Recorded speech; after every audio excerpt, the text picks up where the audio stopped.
December 2023. The New York Times becomes the first major US media company to sue OpenAI for scraping millions of their articles to train chatbots. Others soon follow suit. In 2024, fast fashion giant Shein is accused of using AI to track and copy designs from other sites, giving them an unfair edge. It's a knockoff of my Silk Lace cami to the T. It's exactly the same. Soon, other platforms like Meta begin updating their terms, allowing them to create derivative AI content from users' posts and data. Adobe actually just announced that they are stealing your work and using it for a profit. They're spying on your computer every time you open up Photoshop, Illustrator, After Effects, whatever app that you use. Though hailed by technologists and users for its innovative potential, generative AI also has many others worried.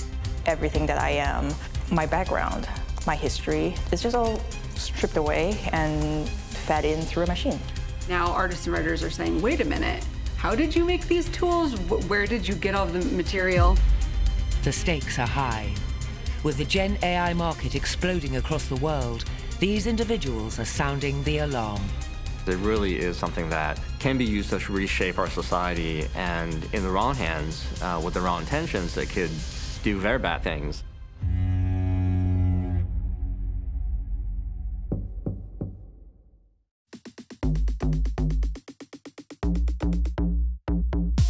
I photograph people for my work primarily, a lot of fashion and beauty and celebrity work. Yeah, that's nice. Singaporean photographer Zhang Jingna's work is recognized around the world. She's become known for her unique style that crosses Eastern and Western art traditions. I kind of mix my Asian background together with kind of painterly touch and influences from anime, manga, and fantasy art. I think photography is an art because it allows you creative expression through imagination, willing something in your mind into existence. I think that's very cool.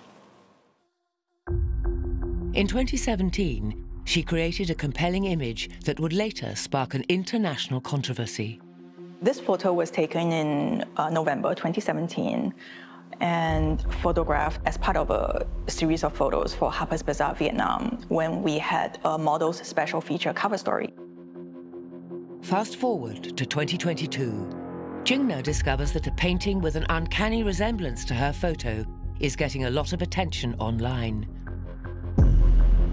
I'm seeing that this particular painting was receiving these accolades and praise, calling it original and winning award. And it was even shown on newspapers and TVs. It felt like a slap on the face. Awarded a prize at the prestigious Luxembourg Biennale, the painting Turandot by artist Jeff Dijsberg bears striking similarities to Jingna's photo. This is my original photo, and this is the painting by Jeff. In terms of similarities, well, it's a flipped version of my work. The model's likeness is quite close to how she looks, and the draping of the clothing, the petals, very closely replicated. Well, winning a €1,500 cash prize, Dijsberg puts his art on sale for €6,000. Jingna decides to sue him for copyright infringement in Luxembourg. I'm not pursuing this case for money. It's really about trying to bring awareness to the public that this is not okay to do to artists and creators. At first, Dijsberg claims that his painting is an example of the fair use principle, using an existing artwork to create a new one. The doctrine of fair use means you are allowed to infringe on copyright in certain contexts. Fair use is extremely important to art and journalism. Over the years, the concept of fair use has enabled the creation of all kinds of new works in the arts and entertainment industry, from famous paintings to musical parodies.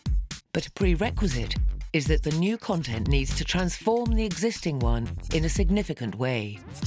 Essentially, when you look at whether something is transformative, you're trying to figure out whether it makes the original work different enough to justify the copyright infringement. Determining if fair use is justified in art can be highly controversial. In 2015, transformative artist Richard Prince took the Instagram posts of various social media users without permission, altered them with his own comments, and sold them in a gallery for $100,000 each. A really important case that examined this question of whether something was transformative or not was just heard by the Supreme Court. Andy Warhol decided to paint Lynn Goldsmith's photograph of Prince in a magazine. Goldsmith was arguing that it wasn't transformative, but also that it caused market harm to her and to photographers everywhere. Because if you're allowed to just silkscreen a version of a photograph, how does that not put photographers out of business? Just lowering the power. Sure. My career is made by me being on the internet. And I thought that would be really good for younger generations, web generation artists and creators, to tell people, hey, you can't use my work this way. Jingna's argument was that the painter's work was not transformative enough to justify imitating her work. But copyright laws differ from country to country. Here in Luxembourg, Jingna must also prove that her photograph is an original creation. The important point is whether the photograph was sufficiently original to be protected by copyright. And there the judge felt that there was not enough evidence to prove the originality of Jingna's photos. In December 2022, the Luxembourg court rules against Jingna. I was very devastated by the result. The judge said that my work was not original enough to receive copyright protection, and because my pose was not original, because it's a classic pose. And the thing is, if a singular thing is what it takes to receive copyright protection, then most of art in the world are not going to receive copyright protection, and that does not seem right. Undeterred, Jingna appeals the ruling. But the case starts to attract more attention online, and things take a darker turn.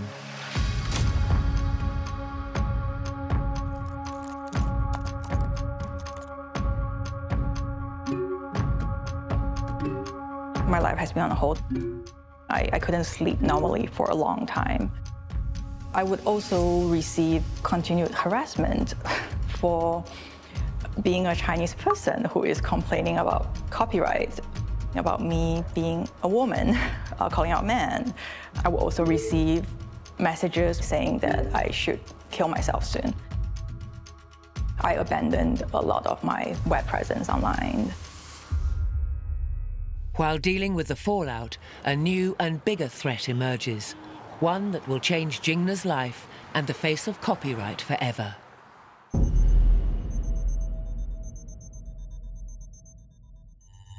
DALL-E 2 is a new AI system from OpenAI that can take simple text descriptions like a koala dunking a basketball and turn them into photorealistic images that have never existed before. Research organization OpenAI launches DALL-E, a generative AI tool that allows people to produce images from words. Other major companies like Midjourney and Stable Diffusion soon follow, with similar AI programs enabling the creation of any image in just mere seconds. A lot of the major AI companies came out with consumer AI tools that were trained on the works of artists and writers. Taking from publicly available sources, Gen AI learns from books, websites, social media, and more, enabling it to generate works that can often closely resemble those of others, leading to accusations of copying. Suddenly, anyone could become an AI creator. I discovered that my work and my name was being used in prompts for generative AI pretty early on. People would use Gen AI to make copies of this work and spam it 100 times just to harass me, right? And then now they're just putting it in your face to remind you, well, your work is worth nothing. I can copy it so many times so easily. Now artists and writers are saying, wait a minute, how did you make these tools? Where did you get all the material? Despite the harassment, Jingna isn't giving up. For the sake of her future and that of fellow creatives, she's decided to take the fight up a notch.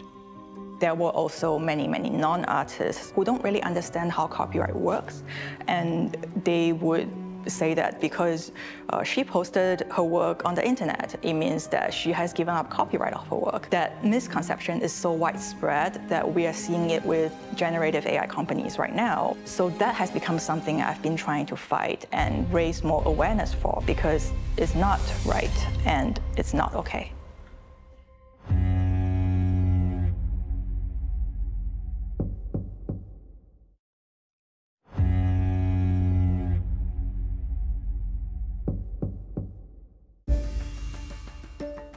Embroiled in a copyright lawsuit over her work, renowned photographer Zhang Jingna is now facing another predicament. Like many other artists around the world, her distinctive visual style is being copied by people online using AI. And it all starts with a prompt. A prompt is oftentimes a sequence of words that describes what you want to see in the image. They can say, I want this to be cinematic, I want this to be high resolution, I want this to not have, 6 fingers on her hand. It's novel. It's something that people have never used before. And so when you try something which normally takes you 10 hours to do and is now done in 10 minutes, it blows people's mind. And so it's always a factor of wow, that you can create a picture, you can create a video like that in seconds, in minutes. That's groundbreaking. Boris Eldagsen from Germany is among the new wave of artists eager to show the world how to create art using AI prompts. Once a traditional photographer, he now calls himself a promptographer. For me, promptography is working with AI in collaboration. I started 2 years ago, and I got sucked into it immediately. It was very addictive, spending all nights trying to create images with words. It's also a completely new way of creating images. I'm going to show you how easy it is to generate an image with text. I'm using Midjourney as a platform, a chimpanzee, and he should look like me. Now AI is trying to come up with an image that is related to the words I used. In the next step, I just want to improve the classes. Something like mirrored ski classes.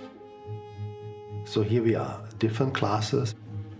Potentially, I can steal them from the internet, I can photograph in museums, I can photograph books and catalogs. And the sad thing about it is that style has no copyright. So right now, there's nothing you can do as an artist.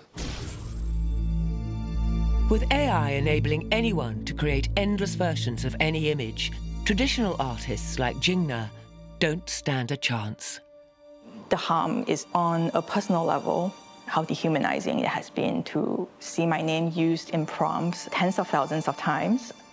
Everything that I am, my background, my history, it's just all stripped away and fed in through a machine. Right? There is no regard for my copyright. Jingna is not alone in her plight. Over 2,000 miles away, another artist is facing a similar battle. For over a decade, Kelly McKernan has built a reputation with a bold and distinctive surrealistic style. The work that I create comes from a very, very deep place where I'm compelled to express something, whether it's trauma, whether it's love, and I was able to put my art on the internet in good faith because I wanted to share it, but I also wanted to build community. Like Jingna, Kelly's art has been caught up in the generative AI storm.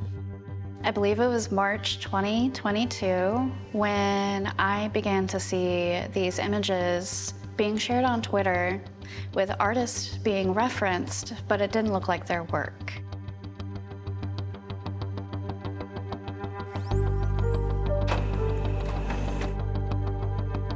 I didn't realize yet the implications of all of this. So Midjourney starts popping up as this thing I keep hearing about, and these really strange, intricate images that don't really look like a human made them.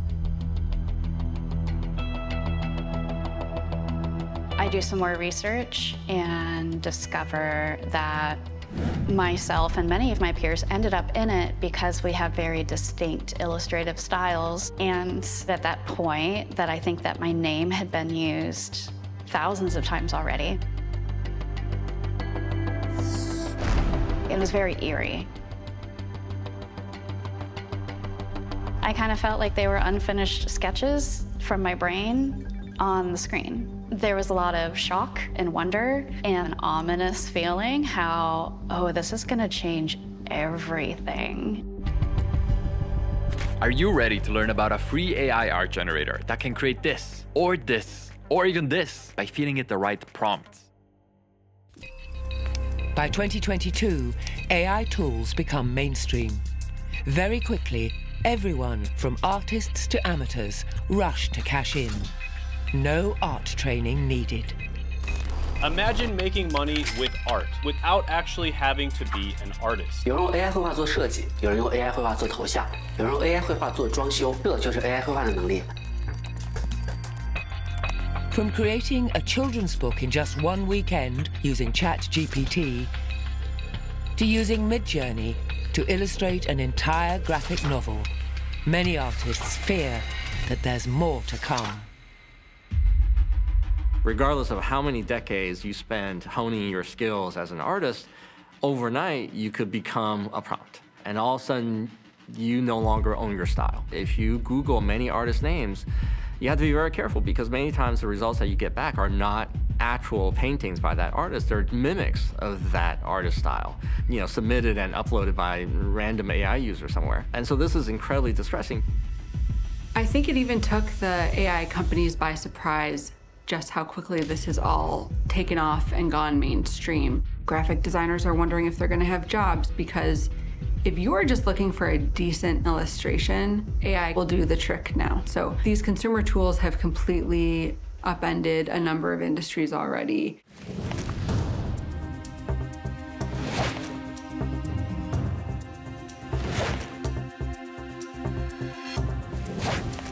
I'm having such a hard time selling my work in a competitive market now with so much fake art, and most people don't know the difference. Artists and creators are being harmed by their own work, and that's just awful in so many different ways. The fear within the arts community is twofold. The creative and cultural industries are afraid that if we don't adopt generative AI fast enough, we're going to miss the boat, we're going to lose a lot of money.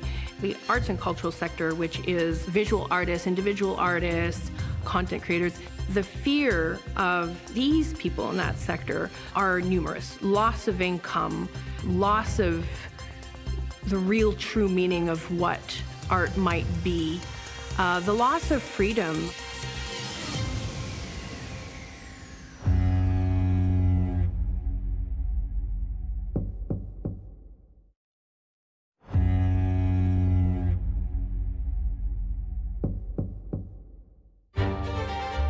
By 2023, the age of AI has arrived and everyone is hooked.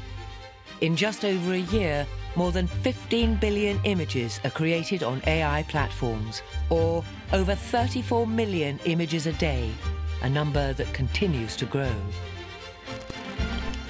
For these artificial intelligence platforms, the secret of their success lies in a database that contains a list of over 16,000 artists and links to their creative works.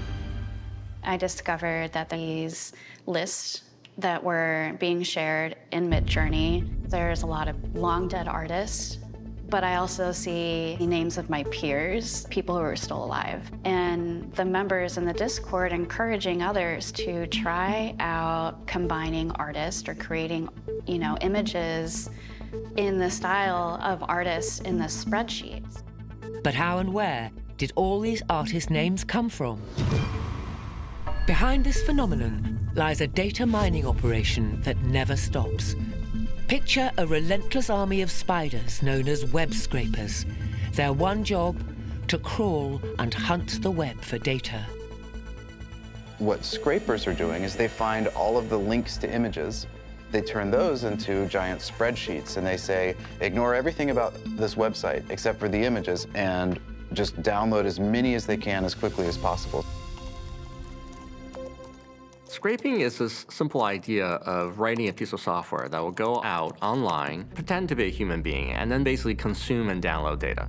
It's long been used as a research tool. In the late 90s, when the internet and the web was just becoming viable commercially. In the 2000s, pioneering organizations like Common Crawl began scraping the internet to archive website pages for research purposes.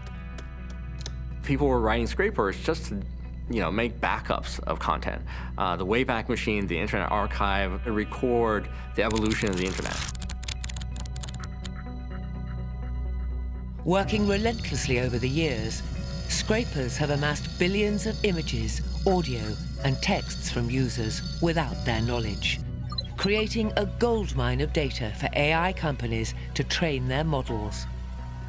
With no laws in place to stop data scraping, anything published online is fair game.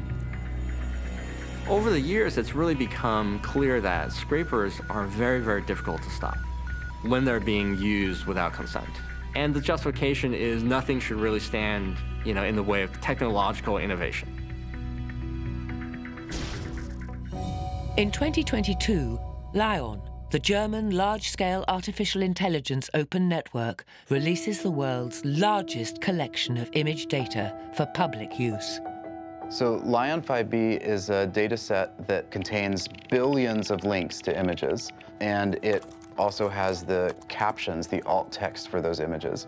And those together, the description of the image and the image itself, are what powers these machine learning models.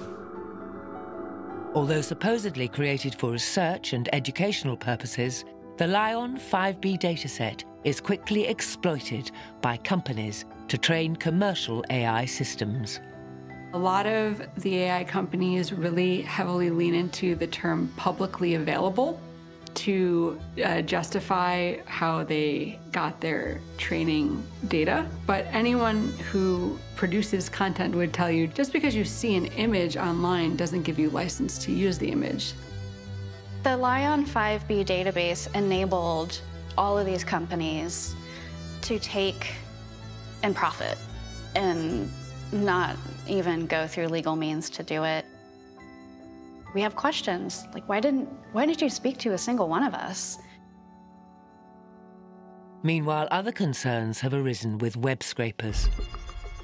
Before anybody knew it, every single image on the internet was already being trained into these models. So all sorts of questionable things, images of violence, illegal things, abuse of all different types, incredibly private images from hospital beds and people's private photos. All that was sucked in. As long as it was public on the internet, reachable by some crawler somewhere. In December 2023, a controversy ensues when images of child sex abuse are found in the LAION 5B database. This forces LAION to remove and review their dataset for safety before releasing it again online. But some wonder if more could have been done right from the start. We're going back to a discussion where AI ethics was not even actually a discussion. I remember going to calls from the government where they would say, what do you mean ethical implications? There are no ethical implications. This is science, it works. It's moving so fast that a lot of people are very concerned that they haven't had a chance to even examine what these companies are doing with their work. Whether or not that ends up being legal, it already happened. We can't go back in time. In 2023, Hollywood fights back against AI. Screenwriters and actors go on strike, raising concerns about the use of AI tools to write movie scripts and replace their likeness. Some also fear that companies intend to use AI to reproduce their faces, bodies, and voices on screen. I won't say the name of the production, but it was a requirement under the last contract that I be scanned for that production. So I don't know the uses of that. I did give my permission, but I don't know what the further future uses of that material, my scanning of my likeness and my voice would be. More alarms are raised in 2024 when several engineers from OpenAI and Google sign an open letter warning about the serious risks posed by artificial intelligence. They call for stronger oversight and transparency. AI companies are increasingly secretive about what they've trained on. So I think realistically, if we want AI companies to tell us what they're training on, we need to pressure the government to pressure them to do so. This is a technology that's clearly very powerful and that we cannot say with certainty exactly what's going to happen. But it's easy to imagine that it's going to have like massive effects on the world and that it could go very wrong. Meanwhile, some working in the AI community have begun to take action. In 2022, Spawning, a startup led by artists and technologists, launches a free website to help artists find out if their work is at risk from AI scraping. So Have I Been Trained is a website where creatives can search the largest AI training dataset for images. They can search for themselves, find their work, and then register an opt-out, which is a machine-readable opt-out, which we then communicate to the AI companies to say, this person does not want you to use this image in their training. An artist like that might be McKernan. We can see that quite a bit of her work was captured in this LAION 5B dataset. We could also look for Jingna Zhang. And sure enough, there is quite a bit of her photography here. Over 100 images that has appeared in the most popular dataset for AI training. And if she'd like to opt those out, she could then click Select All and ask to mark all of those items as Do Not Train. When she does that, AI organizations can check if any of those images that they're about to download are opted out, then we will tell them that those are off limits. So far, Have I Been Trained has helped artists to opt out over 2 billion images from AI datasets, but it has limitations. There are still many other databases that are likely being used. So the process of opting out is complex. There really is no practical way yet to remove images from models that are already trained. So really the only thing that artists can do with the opt-out mechanism is get themselves out of future models. Meanwhile, the ongoing legal controversy surrounding her copied photo has taken a toll on Jingna. I have this ongoing copyright lawsuit in Luxembourg where it's just been eating away at my life, you know, where I was harassed, doxxed with my home address leaked.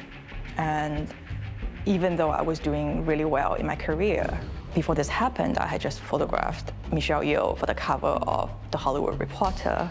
And I had no choice but to pass on all of these opportunities and give up on my career because I had no bandwidth and no mental ability to deal with that.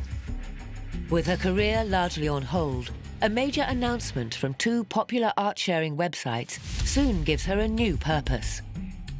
When the news broke of platforms like ArtStation and DeviantArt saying that, you know, they were going to opt in their users to have their work scraped for AI training automatically, I was horrified, right? These are art platforms and they should try as much as they could to be protective of their artists, their users. Because I saw that nobody was thinking about this, I ultimately decided that I should step up and create Cara.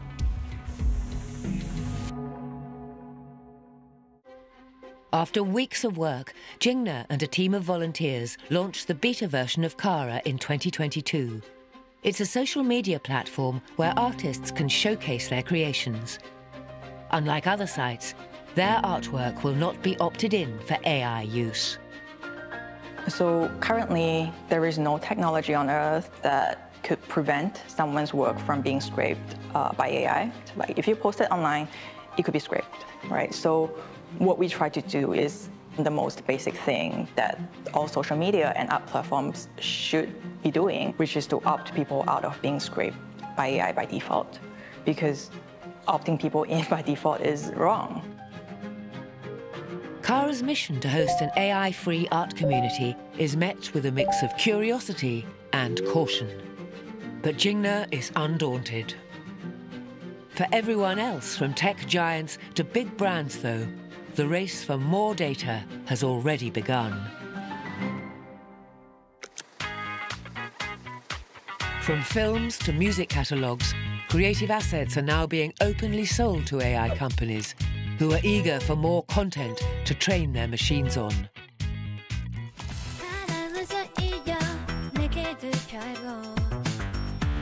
And it remains to be seen if anyone can do anything about it.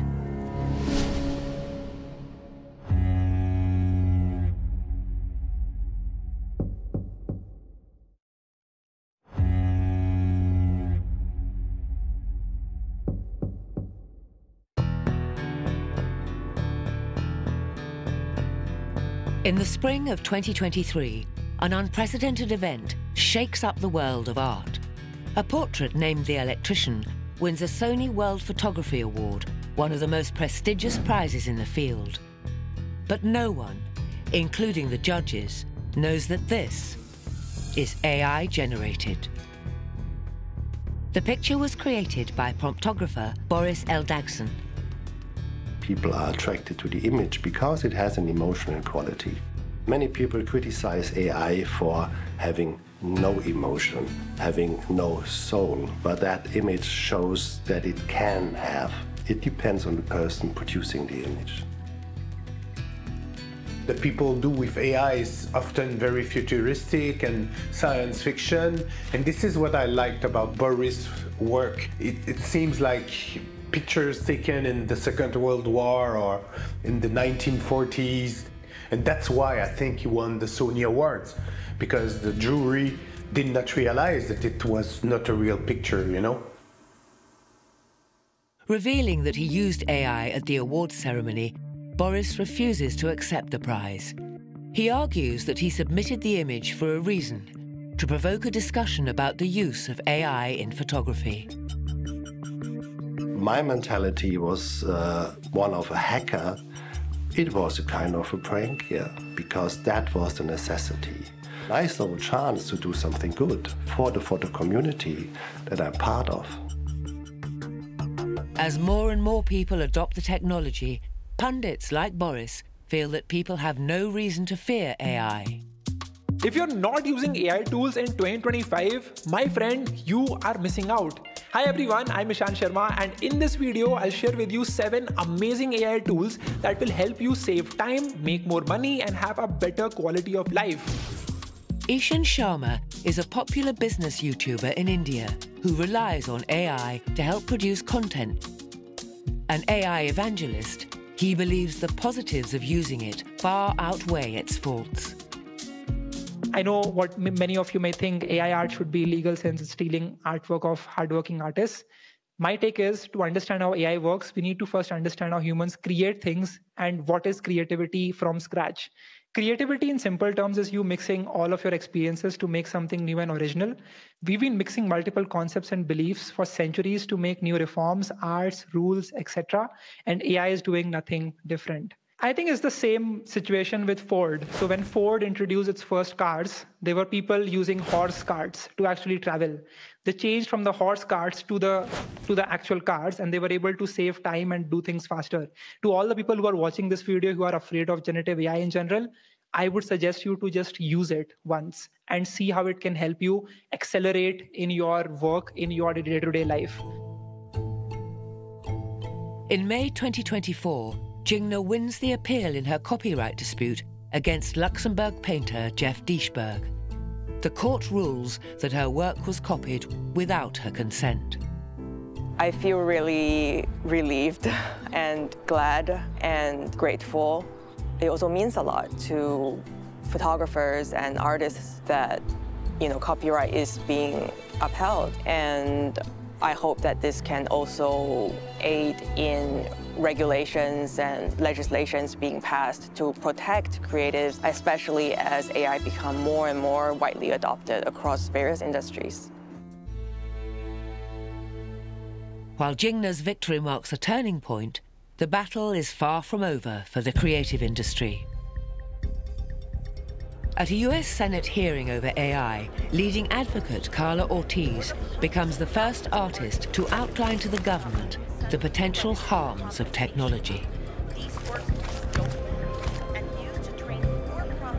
As the debate over the issue grows, she launches a class action lawsuit with fellow artists against AI companies like OpenAI and Stable Diffusion for infringing on their copyrights. Jingna also decides to join them. I have known Cara for many years. She knew about the copyright lawsuit that I've had going on for the last 2 years. So ultimately, I thought it was really important to be part of this. I want to take the opportunity to show that no, it's actually not okay. So currently we have 10 artists who are suing these generative AI companies for the use of our work in their machines. I know this is a marathon and we're going to be doing this for many years. Things are about to really go uphill, get a lot tougher, but this is what we want. With the laws still unclear on governing AI, though, the road to justice won't be an easy one. A lot of the lawsuits against the AI companies are arguing that the data is being illegally copied. The AI companies will tell you that technically they're not storing a copy, so it's not really a reproduction. So I think the way that AI companies are going to respond to these complaints is to assert fair use. They're going to say that the models are transformative. They don't output exact copies of the inputs. What these models are learning are just statistical patterns out of these images and not the images themselves. Trust issues remain as tech giants continue to scrape user data by getting consent via their terms of service each time anyone logs on. In 2024, Meta declares that all user content posted on Facebook and Instagram will also be used to train AI. Overnight, these terms trigger an exodus as hundreds of thousands of artists sign up for Cara, the anti-AI platform started by Jingna. Jingna Zhang, creator of the new art and photo sharing social network Cara, posted new users on the platform had crossed 100,000. A few days later, 300,000 new users, and then just yesterday, 500,000. And artists are leaving Instagram in droves for this new site.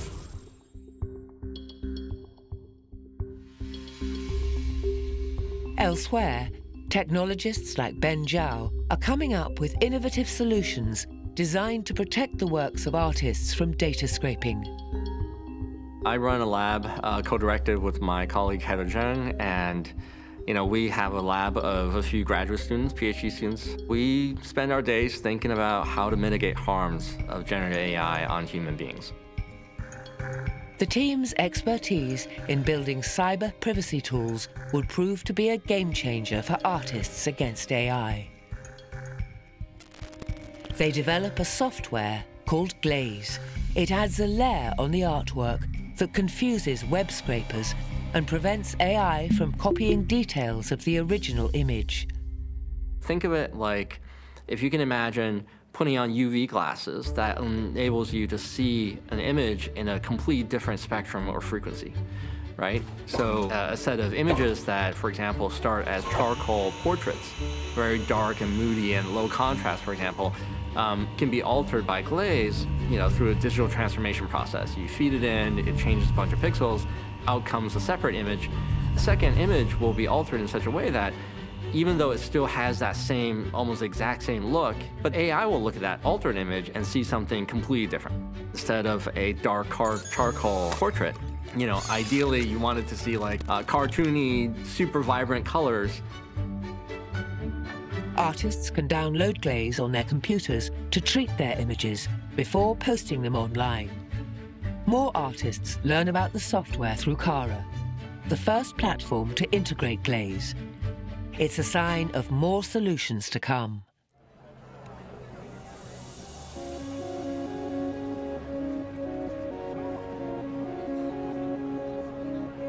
So today we are at Lightbox Expo in Pasadena.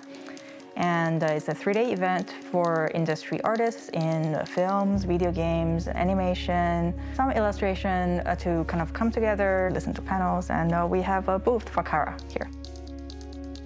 People have been coming up to us, and it's been very nice to talk to people face to face. I like that we exist, that we made an impact on someone's life. That's meaningful, you know. I just feel very optimistic seeing other artists take action because I think it gives us hope. I think artists often, they can feel very small as individuals, and actions like creating Cara, so I think what she did was just incredible. I'd personally like to really thank Jingna, Carlo Ortiz, Sarah Anderson at Lightbox Expo this year, because they try to make a difference as this new technology of generative AI is coming in. Without them, there wouldn't be really anybody to help fight for us. Some tech startups are now hoping to create a more positive relationship between the creative industry and AI companies, one built on consent and fair compensation. SourcePlus is a marketplace, so creatives can go and offer their data for sale. AI companies will be able to go and get opted-in data that compensates the creators. We do think it's possible for the image models to be trained without infringing on artists. These new initiatives are giving the creative community hope. But even as they continue to find solutions, others feel that more needs to be done. In a landmark decision in 2023, China becomes the first country to recognize copyright in AI-generated art. Vote is closed, and it is adopted. Congratulations.